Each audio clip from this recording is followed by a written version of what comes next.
পংখী সমীপেশু নীতিকেশ। তোমালৈ আমাৰ পোনপটীয়া প্ৰশ্ন, স্কুলত তুমি কি শিকাইছিলা?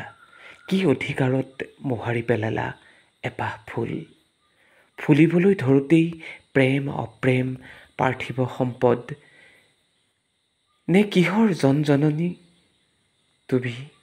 তুমি উন্মাদ হৈ গ'লা নে পৰকীয়াত উন্মাদ হ'লা? আমাক এইবোৰ প্ৰশ্নৰ উত্তৰ লাগিবই। আমি কি শিকাম আমাৰ প্ৰজন্মক?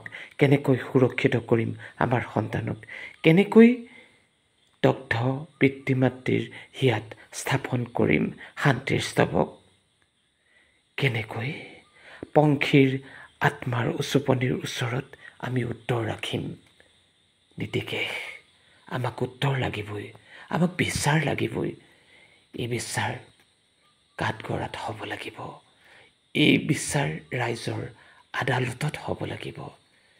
আমি আমাৰ সন্তানক কেনেকৈ সুৰক্ষিত কৰিম? আমি আমাৰ সন্তানক কেনেকৈ জবাব দিম? নীতিকেশ, তোমালৈ আমাৰ পোনপটীয়া প্ৰশ্ন, স্কুলত তুমি কি শিকাইছিলা? কি অধিকাৰত তুমি মোহাৰি পেলালা এপাহ ফুল? নিষ্পাপ এপাহ ফুল। পৰকীয়া প্ৰেমত পৰিছিলা নেকি তুমি? নে তোমাক লাগিছিল ঢেৰ টকা পইচা, গাড়ী বাৰী ইত্যাদি ইত্যাদি? নীতিকেশ, আমাক তুমি উত্তৰ দিবই লাগিব। নহ'লে পংখীয়ে কান্দি থাকিব ৰাস্তাই ঘাটে, আলি পদূলিয়ে। পিতৃ হৃদয়ৰ মাতৃ হৃদয়ৰ দগ্ধ উচুপনিবোৰ কোনেওতো শুনিব নোৱাৰে। কাৰ ক্ষতি হ'ব?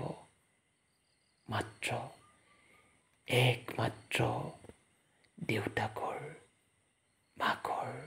নীতিকেশ, তুমি আমাক উত্তৰ দিবই লাগিব। উত্তৰৰ বাবে আমি অপেক্ষা কৰিম। সেই অপেক্ষাৰ উত্তৰ যিমানেই দীঘলীয়া হওক, উত্তৰ হ'ব লাগিব পোনপটীয়া। কিয় তুমি পংখীক হত্যা কৰিলা? কিয়? এই কিয়বোৰৰ উত্তৰ আমি যেতিয়া নেপাম, আমি ইনাই বিনাই কান্দি থাকিব পংখীৰ আত্মাই। ধন্যবাদ।